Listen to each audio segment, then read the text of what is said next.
नमस्कार दोस्तों, स्वागत है आप सभी का हमारे YouTube चैनल में। अमला एकादशी व्रत, जिसे हम आमलकी एकादशी व्रत भी कहते हैं, 25 मार्च को है। हिंदू पंचांग के अनुसार यह व्रत हर साल फाल्गुन शुक्ल पक्ष की एकादशी के दिन रखा जाता है।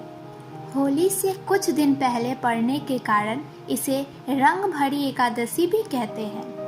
धार्मिक मान्यता है कि जो व्यक्ति आमलकी एकादशी व्रत को विधि विधान से रखता है उसे भगवान विष्णु जी का आशीर्वाद मिलता है और मोक्ष की प्राप्ति होती है। लेकिन व्रत का लाभ व्रती को तभी मिलता है जब वो आमलकी एकादशी की व्रत कथा को सुनता या पढ़ता है।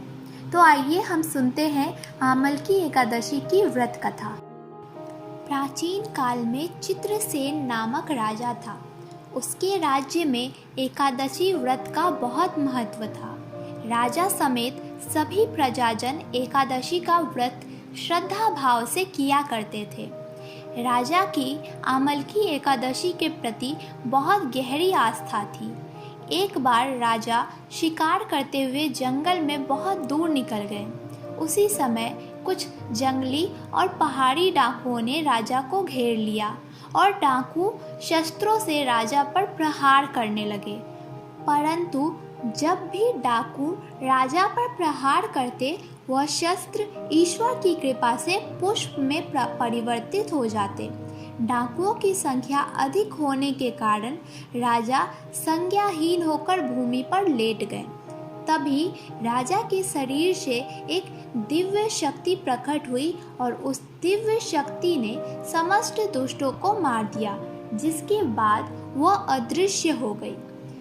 जब राजा की चेतना लौटी तो उसने सभी डाकुओं को मारा पाया। यह दृश्य देखकर राजा को आश्चर्य हुआ। राजा के मन में प्रश्न उठा कि इन डाकुओं को किसने मारा। तभी आकाशवाणी हुई कि हे राजन, यह सब दुष्ट तुम्हारे आमलकी एकादशी का व्रत करने के प्रभाव से मारे गए हैं। तुम्हारी देह से उत्पन्न आमलकी एकादशी की वैष्णवी शक्ति ने इनका संहार किया है। इन्हें मारकर वह पुनः तुम्हारे शरीर में प्रवेश कर गई। यह सारी बातें सुनकर राजा को अत्यंत प्रसन्नता हुई। एकादशी के व्रत के प्रति राजा की श्रद्धा और भी बढ़ गई। तब राजा वापस लौटकर राज्य में सबको एकादशी का महत्व बतलाया।